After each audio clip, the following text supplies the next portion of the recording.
Welcome, everybody, to Grand Tactician, the Civil War. This is the Union campaign. In this episode, James Shields' Army of the Shenandoah is attacked by Confederate General Porterfield in the valley near Winchester. Sherman is sent by General Hooker at Culpeper Courthouse to reinforce Shields' army in the Shenandoah. Let's see what Sherman can do and get there in time. You'll see that and a whole lot more in this episode of Grand Tactician, the Civil War. In this Union campaign, division names can be named after patrons of the channel. Also, we will name brigades out of any of the viewers that would like. So leave a comment in the comments section if you are interested in following this campaign and getting a brigade named after you. For example, we have the Ultimo Ratio Division from our patron Ashley Hyatt. And there's the Sloopy Artillery Reserve from our patron Roseannadanna. And units like Coffey's Cavaliers, named after a viewer, John Coffey, and many more throughout the campaign and throughout the army. So, if plenty of time. Feel free to drop a comment in the comment section if you'd like to name a brigade. So, welcome back to the Union campaign, the Battle of Winchester. James Shields' force of the Army of the Shenandoah, about 10,000 men. They had been in a siege battle with the Confederate forces under Porterfield. Some of their units are a little bit wavering still. We head into nightfall, though, soon and await the arrival of General Sherman and his reinforcements, who have just appeared, and they are in the southwest corner of the map. So they have arrived, and hopefully we'll be able to march them towards Shields' position, and they can link up, or Sherman can threaten the Confederate forces from the rear. We hold the only objective on the Martinsburg Turnpike. We can see the Confederates are marching through Winchester. As you can see, the dust clouds from their marching. They have just entered the town. As the nighttime or the sun starts setting, we do see the lead elements of the Confederate forces marching out of Winchester towards our line. Let's see what the Confederate commander ends up doing. And it looks like they are starting to get into battle formation. We have reached end of the day. Troops are resupplied. Both sides had some deserters over the night. Looked like the deserters affected the Confederates more than our own men. 300 missing out of the enemy ranks, 215 from our own. So I'm thinking we're just going to have Sherman march into the Confederate rear straight through Winchester, as that might be the best road. The roads to link up with our left flank, or Shields' left flank, go more perpendicular to the position. So just taking the Millwood Pike would probably be the best route, or the quickest route. We could try to veer off down through the Greenwood Heights, and I mean that could work, but I feel like that will take longer, especially once we get to Berryville Canyon. There's a little bit rougher terrain, and then only paths that would link up to Shields' left flank. So I think we're going to just go straight and try to get into the Confederate rear. We'll see if they have posted anything to stand in our way. So morning is upon us, and we are able to entrench a little bit more. Looks like some of the Confederate forces are also wavering and broken. Not broken, but just wavering. So right now, just mainly an artillery duel. Looks like the Confederates might be trying to get over to the ridge on our right, so that could be a problem. Sherman is on the march. So the rebels are shifting their entire line. Looks like they might want to hit us on our right. So 6 in the morning, a little bit after 6 in the morning. And it looks like the rebels still just trying to set up and get into battle formation. They're forming up their lines. Yeah, they have a few wavering units as well. Looks like they might be trying to flush out our skirmisher detachments in the wooded area. Yep, they're firing on barns. We'll have them lay down for a minute. Now McCall gets the receiving end of the artillery fire. You can see more Confederate reinforcements now arriving. So they're waiting for the rest of their force to bear down on us. And it looks like we were able to catch a straggling artillery unit, still straggling behind the main rebel force. Why don't we take them? So let's order Palmer to charge those guns. Palmer going to try to take those. It doesn't look like a huge detachment, but they have routed them. Now we just want to take them. We lost 16 men in that charge, though. Try to get some cover in the town.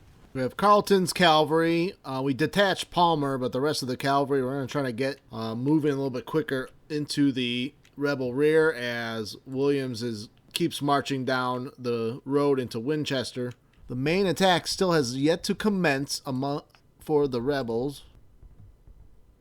Looks like they're deploying skirmishers now, and they recall them. Looks like they're sending Hill over on their right flank. You can see the muzzle flashes way on their left. They're just trying to push out those skirmishers out of that little forested area.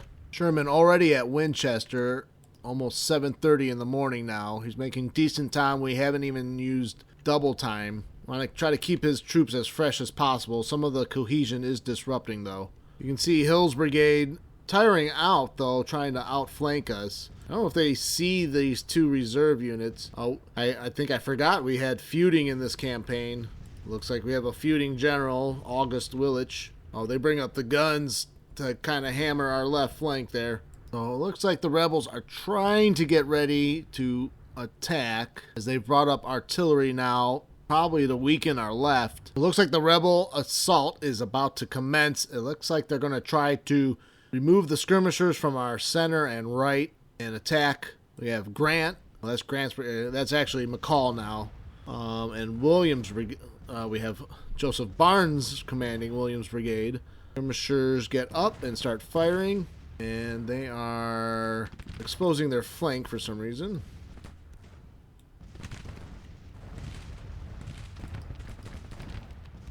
Let's order Barnes's skirmishers to get up. All right, they drive the skirmishers out. All right, Williams almost in position. Carleton's cavalry is a little bit disrupted. I think what I really need to do with Williams is go up the Valley Agricultural Society Road and try to get up on this ridge. I think the Confederates have put a bunch of guns right up here. Maybe we can use Carleton to run down those gunners. We still have Palmer detached, and they'll assist on Sherman's right flank. But I would like to hit Hill and Vaughn and Linden and these guns with Sherman, and hopefully Shields can hold off the main assault. So Sherman will try to take the Confederate right from the rear and assist Shields' main defense at Martinburg Turnpike. Now here comes the attack. Looks like 4 brigades. We probably need to bring up Negley. Negley has regained his confidence. He was a little shaken. We found some cover along the railroad cut, but have exposed their flank. We get some long-range fire maybe on there. Alright, so they're continuing to march forward. Now the AI has used their more cohesive brigades and kept their wavering brigades in the back. We're going to try to turn Franklin a little bit. Hopefully he can get into Van Dorn's flank a little bit before the rebel units on our left come closer.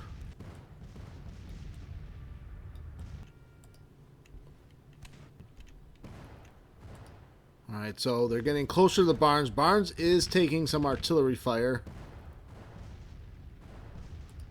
Call is not. We moved Franklin up to maybe hopefully to start firing, and they're getting ready to fire into Van Dorn's flank, but he might have to fall back as the South Carolina militia start to approach. Alright, so Barnes about to come under attack. Negley's there as a reserve if needed. Franklin's able to fire on Van Dorn from the flank. They're sending in a weakened unit. McCall's still idle. Alright, Barnes not losing a ton of men from the artillery fire, so that's good. And Williams is almost in position to move forward. Like Carleton might have a golden opportunity to run down a lot of these guns. I see a small cavalry brigade trying to guard them. We'll have to adjust Franklin's line here as he was taking some flanking fire on his left. The wavering unit decides to cross into the abattis, and they're probably going to get chopped up there. The wine coop is not firing for some reason. There he goes. Some guys they're like, we're firing. We're not going to wait for the order. And Franklin actually gets a little bit of cover here from the railroad, probably. So the rebels trying to use the railroad cut, but that gives a nice flanking fire for Franklin. All right, McCall. Let's see. Oh, Barnes is under heavy attack. Coffey's Cavaliers and the 2nd Cavalry under Buford are going to get ready to charge down these guns. With some artillery support, too. We're not even going to wait for them to unlimber. All right, so the order is given. They are getting ready to charge. Williams is ordered to move forward. Palmer is actually in a position to run down Liddell's guns. We're going to wait until Williams gets into position. He is not under fire, so we're okay. All right, Negley's going to move to the flank of Barnes. McCall in a nice position here. Franklin is doing all right. Negley is falling back, though, and broken. I'm sorry, not Negley, but Barnes is broken. Before he's able to get support from Negley. What Buford was able to do. He's able to run down one gun, but he's coming under artillery fire from the flank. Only 11 losses. He's probably going to have to take out that gun there. Whiting is charging. They have not turned their guns yet on him, although he's going to have to wait. He's going to have to watch out for this cavalry brigade here. We'll get Carleton to assist. Green is in position and firing on the Peninsula Cavalry, so good job there. Williams taking a little bit longer than we'd like to get him going. Negley receiving it, flanking fire from somewhere, maybe from Marshall's brigade. So maybe we need to hold him right here.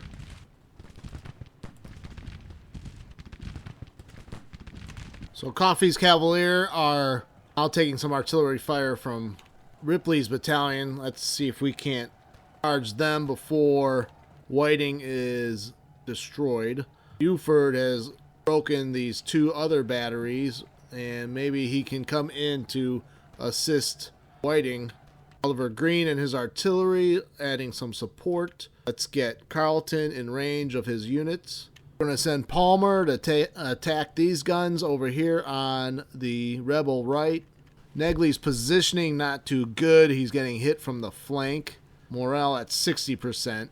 Minus 49% overall change per hour. He's trying to rearrange his line. Looks like Manny's brigade is completely disorganized. McCall and Franklin under heavy fire as the main attack is now in the center of our line. We have Henry Judah here. He's going to unmount and assist Negley. Try to hit Gladden's brigade from the flank. We've inflicted 1,500 casualties to our 658. We're going to order Palmer to retreat. He looks like he's broken Little's battalion, but he's under heavy fire from Vaughn. I don't think he can regroup and try to charge them in time. Might as well wait for Williams to finally show up. He's having some troubles getting his units in battle formation, taking him a little bit longer to do that. Carleton and his cavalry, Buford charging these guns, Whiting taking Ripley's battalion, although there's some more artillery behind them, but it looks like they're falling back maybe. Green is idle now. We're going to try to call up Willich to support McCall and Franklin. Even though they've been unstable all day, have not recovered morale. Negley mismanaged his brigade. Hopefully Meade can rally him a little bit and calm his nerves before he finally breaks. Give some time for Judah to come in and support. All right, let's see how this goes. Negley is able to hold, but they're wavering. Let's see if they fall. Let's see if they will break under the fire of Gladden. They're still idle. They're coming under fire. It looks like they're getting ready to fire now. McCall losing men, trying to get some reinforcements to help him. Franklin's probably going to have to fall back. Whiting's going to take the rest of these guns if possible. Looks like we can probably get Buford to help support too. Green's still firing on those units. At Peninsula Cavalry might be trying to get to Green's battery. We're going to order Judah forward to hit Gladden's brigade. We're going to have Franklin fall back. All right, let's see what happens here. Willich already nervous. He's literally shaking. Franklin broke because they turned their backs. They couldn't fall back in good order. Probably gonna have to get McCall to fall back. See if he can have any better luck falling back. Alpheus Williams has been ordered forward further and on the double quick. Negley has actually rallied he's rallied up to stable, supported by cavalry. Looks like the rebels might be falling back themselves a little bit, especially in the sight of 2,300 fresh troops. Willich said, "No, thank you. We don't want any part of this." Someone's demoralized. Keem is demoralized, so his entire division is demoralized. But Gladden falling back. Negley going to actually move Negley forward now. They must see Williams in their rear. The enemy has called the retreat, and they have lost 2,500 men to our 1,100. Let's see if Williams can mop up the retreating forces.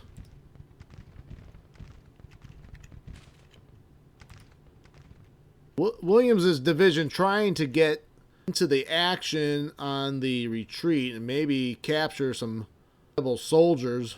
Negley and Judah now pursuing. McCall will move forward too. Wynkoop, which has been in the thick of fighting, is but in really good condition, so we'll have him firing away. Maybe Morrell can get his men motivated to follow up the attack.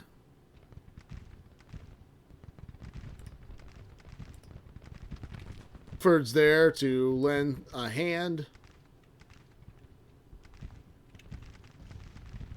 Alright, so now we've got the rebel forces sandwiched.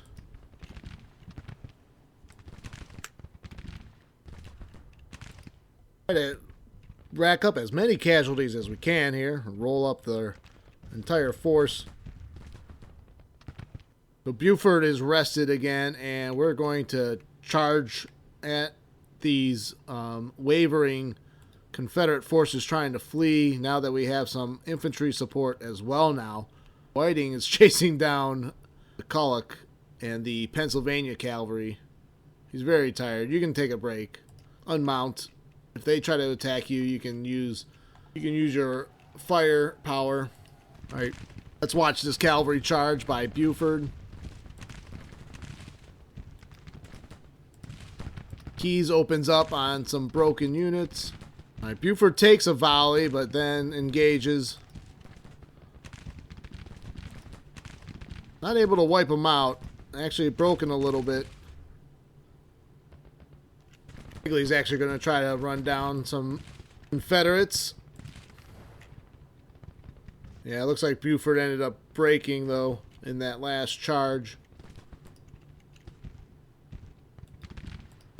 Looks like Blanchard's brigade holding their ground against Louisville.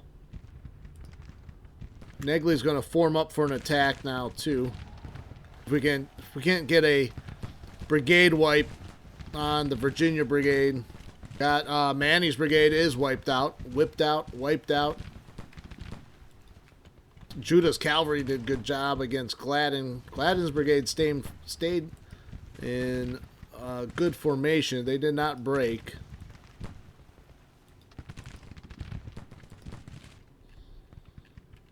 All right, man. Another wiped out artillery. We have the major, 5,000 casualties. See Van Dorn getting away. Until we meet another day. Ike's going to go in attack column and see if we can't wipe out McCulloch. So Sherman with Williams' division able to join the party, and I think when Porterfield saw Williams on the horizon, called the retreat. They were about to lose anyways. Alright, so major victory at the Battle of Winchester. 6,000 casualties inflicted on the Army of the Northwest under General George Porterfield. 1,600 losses for James Shields. Nice work by Sherman coming to the aid of the Army of the Shenandoah. So Pennsylvania Reserves out 1,100 in damage was Grant's brigade, which is actually McCall now. Negley's brigade also dealing out 412 damage. Those were Negley came in actually to reinforce. I'm surprised he actually got that much damage done. Williams brigade, which is Barnes, I believe. We're gonna have to change those names. Winecoop's brigade, that was probably in the most fortified position on the line, actually dealt out 764 damage. So he kept that left flank secure. Judah's cavalry gave out a decent amount of damage as well. These Cavaliers dealt out 173 casualties, 15 prisoners though out of the 188 total victories. So no prisoners. Fee Cavaliers take no prisoners. That'll conclude the Battle of Winchester and this video. We will see you on the next one, as we will see what happens in the aftermath of this battle. The Shenandoah Valley still secure up to Winchester, going down south through the valley. So our right flank is protected for now. Sherman's going to probably have to hurry back to rejoin Hooker at Culpeper Courthouse. We'll see that. We'll do that one next. We'll see you on the next one. Thank you.